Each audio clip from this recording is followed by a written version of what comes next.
Hello, listening friends, and welcome to this broadcast. नमस्कार श्रोता मित्रों, और इस प्रसारण में आपका स्वागत है। We always look forward to bringing you new series of messages as we will do today. हमें हमेशा प्रतीक्षा रहती है कि आपके लिए एक नई संदेश श्रृंखला लेकर आएं, जैसा कि हम आज कर रहे हैं। And this is the very first series of messages I've ever brought you whose title is a question. और ये पहली ऐसी संदेश श्रृंखला मैं लेकर आया हूँ जिसका शीर्षक एक प्रश्न है। And the question is this. और वो प्रश्न ये है, You want me to do what? तू क्या चाहता है कि मैं करूं? And it is taken from my study of the book of Joshua in the Old Testament of the Bible. और इसे बाइबल में पुराने नियम की यहोशू की पुस्तक के मेरे अध्ययन में से लिया गया है। I hope you'll tune in for each episode in this entire series as we learn together to follow the call of God. और मेरी आशा है कि आप इस श्रृंखला के प्रत्येक कार्यक्रम को सुनेंगे जब हम मिलकर परमेश्वर की बुलाहट का पालन करना सीखते हैं। I know that I have asked that question many times of God. मैं जानता हूं कि मैंने बहुत बार परमेश्वर से ये प्रश्न पूछा है। Many times I've said to the Lord, you want me to do what? बहुत बार मैंने प्रभु से कहा है, तू क्या चाहता है कि मैं करूं? And I am convinced that as I challenge you to fulfill God's call in your life, you are going to say, you want me to do what? और मुझे यकीन है कि जब मैं आपको आपके जीवन में परमेश्वर की बुलाहट को पूरा करने की चुनौती दूंगा, तो आप भी यही कहेंगे, तू क्या चाहता है कि मैं करूं? And over the next several messages, I will share with you exactly what God wants you to do. और अगले कई संदेशों में मैं आपके साथ यही बांटूंगा कि परमेश्वर क्या चाहता है कि आप करें। And how God will help you accomplish this calling. और इस बुलाहट को पूर्ण करने में परमेश्वर कैसे आपकी मदद करेगा। And so as we begin this new series of messages, let us read from chapter 1, beginning verse 1 in the book of Joshua. तो इसलिए इस नई संदेश श्रृंखला को शुरू करते हुए आइए यहोशू की पुस्तक 1 अध्याय के 1 पद से शुरू करते हुए पढ़ते हैं।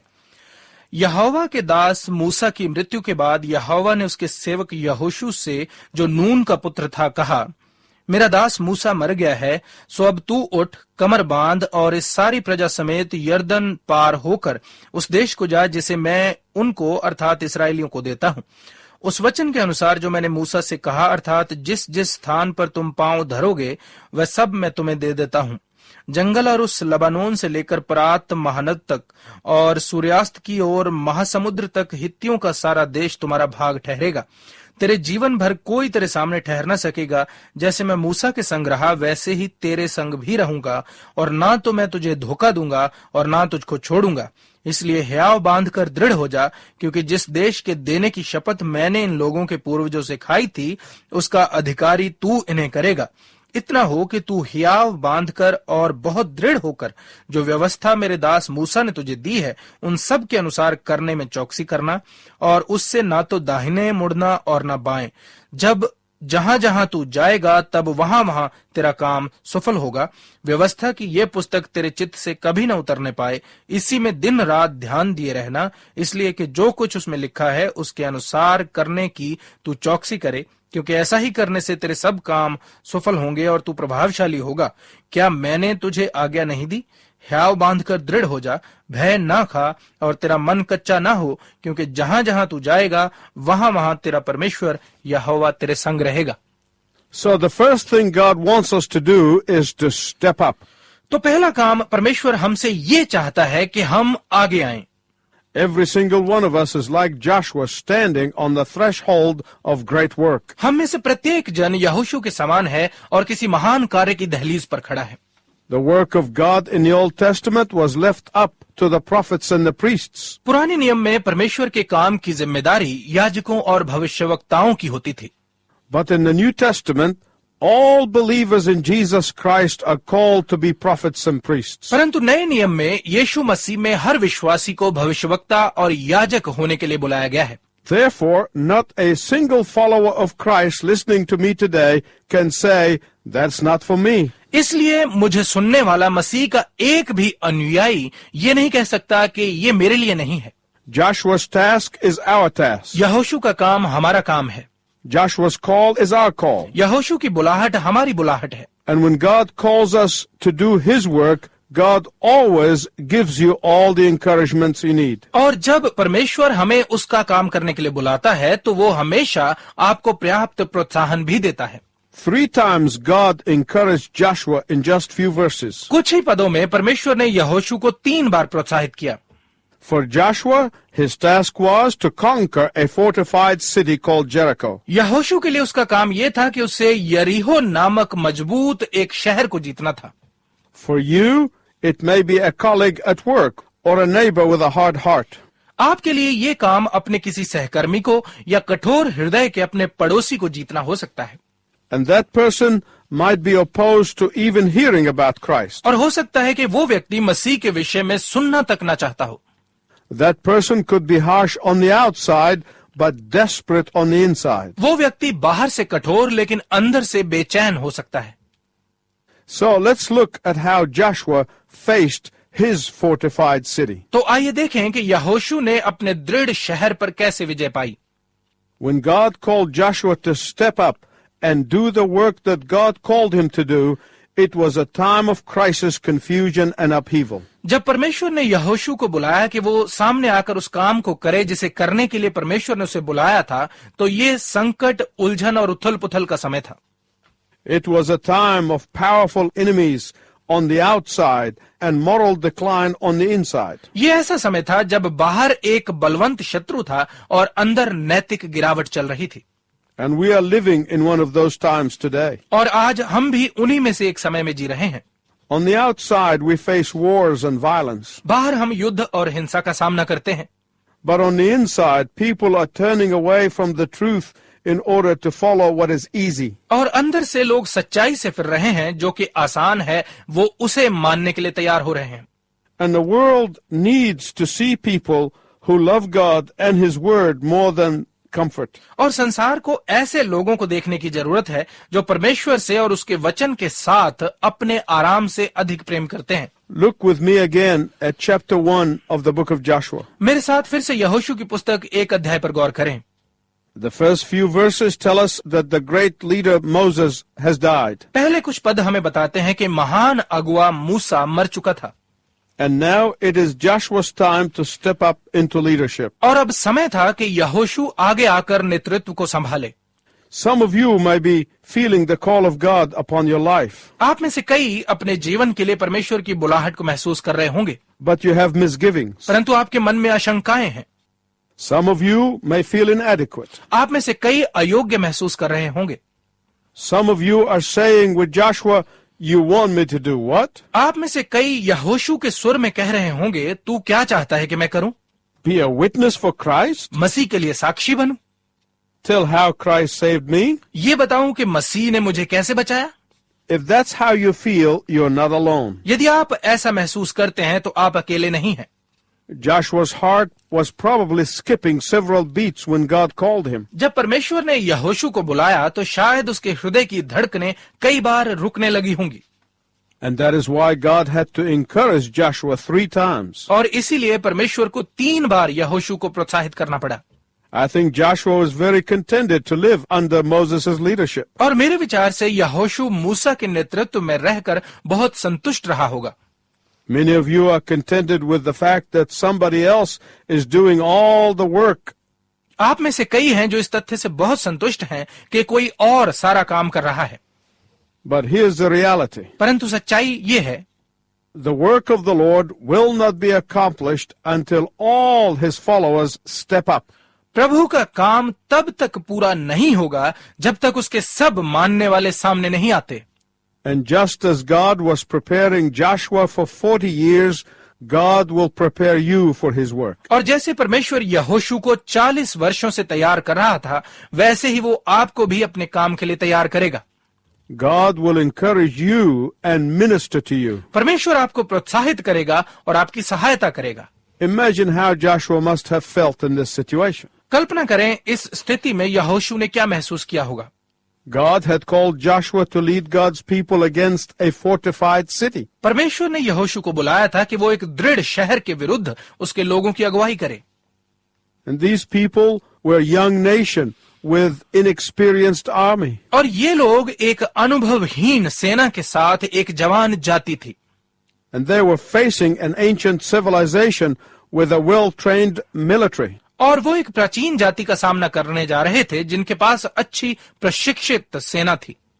God's people were tent dwellers, looking up at a fortified wall of stones and mighty gates. परमेश्वर के लोग तंबुओं में रहने वाले लोग थे, जिनके सामने पत्थरों की दीवारों और मजबूत द्वारों वाला एक शहर था। But just as Joshua had God's provision, so do you. परंतु जैसे यहोशू के पास परमेश्वर की ओर से प्रावधान था, वैसे ही आपके पास भी है।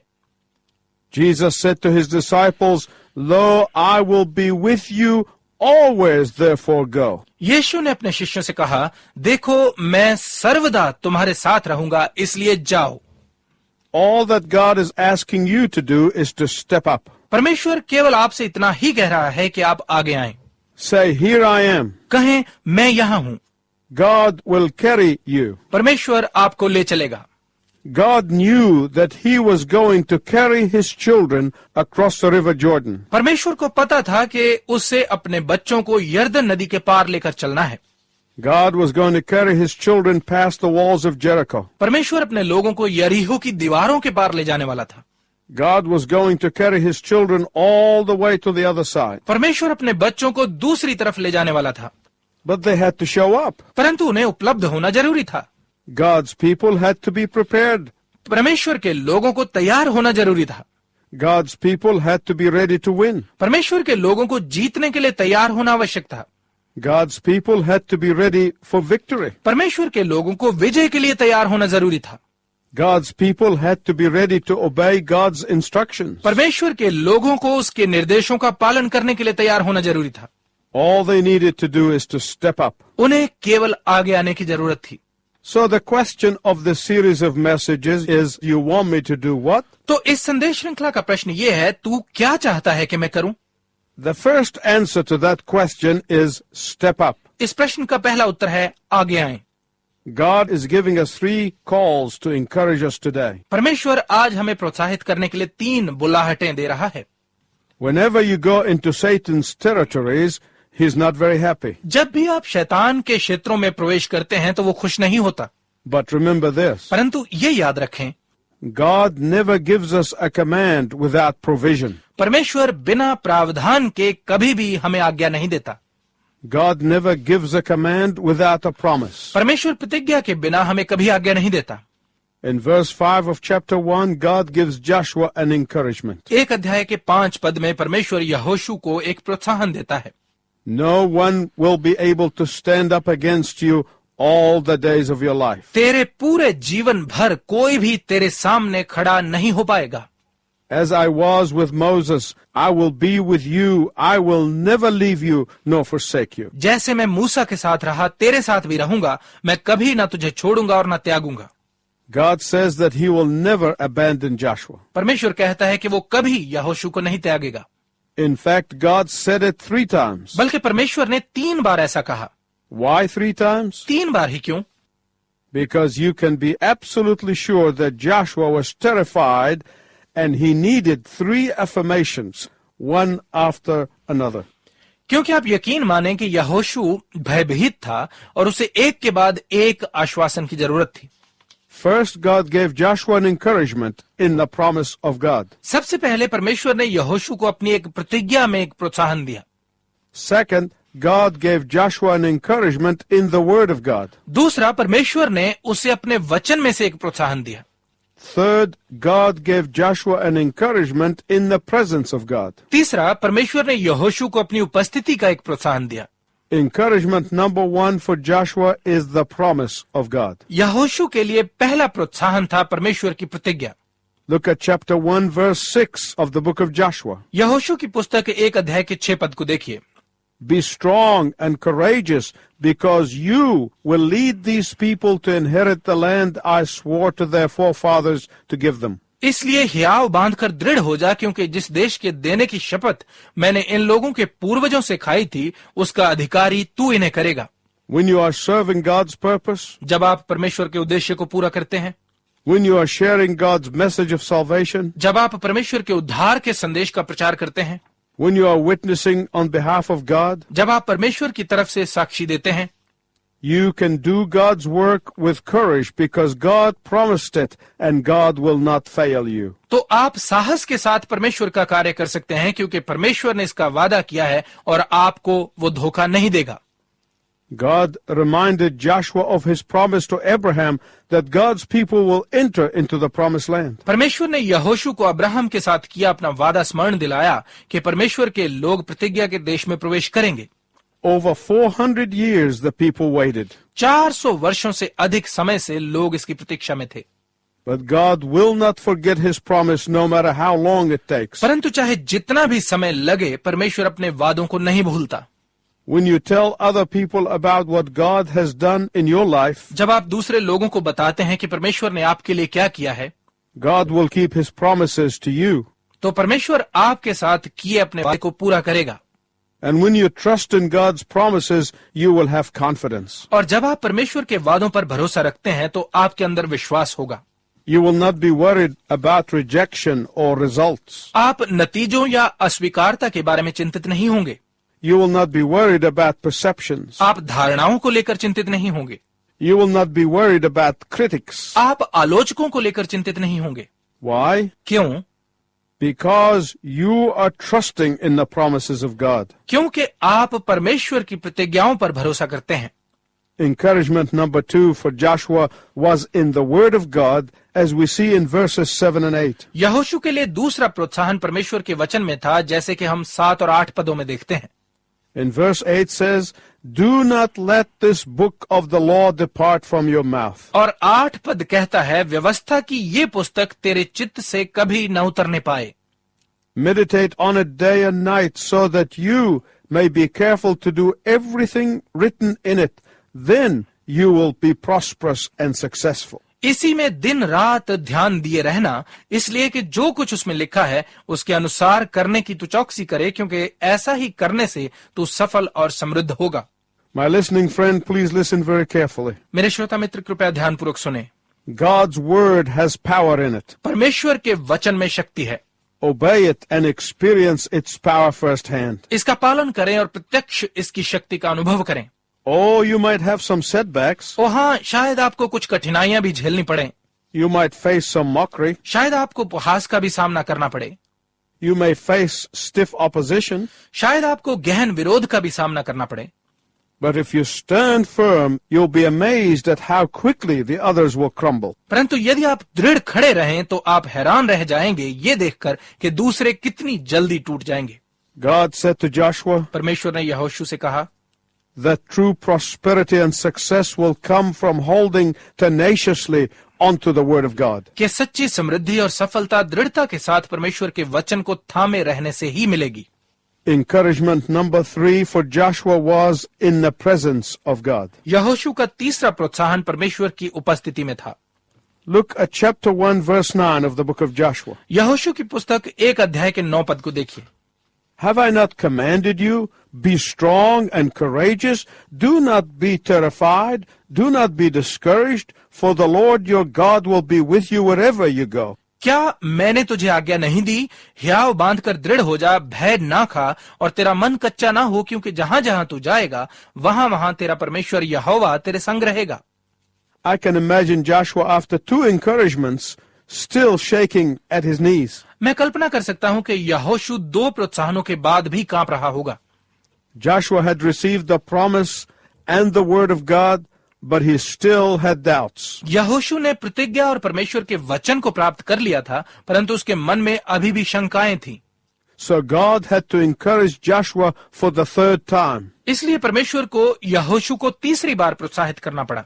And God said to him that he would be walking right beside him, in front of him, and behind him all the time. और परमेश्वर ने उससे कहा कि वो सर्वदा उसके साथ साथ, उसके आगे आगे और पीछे पीछे चलता रहेगा।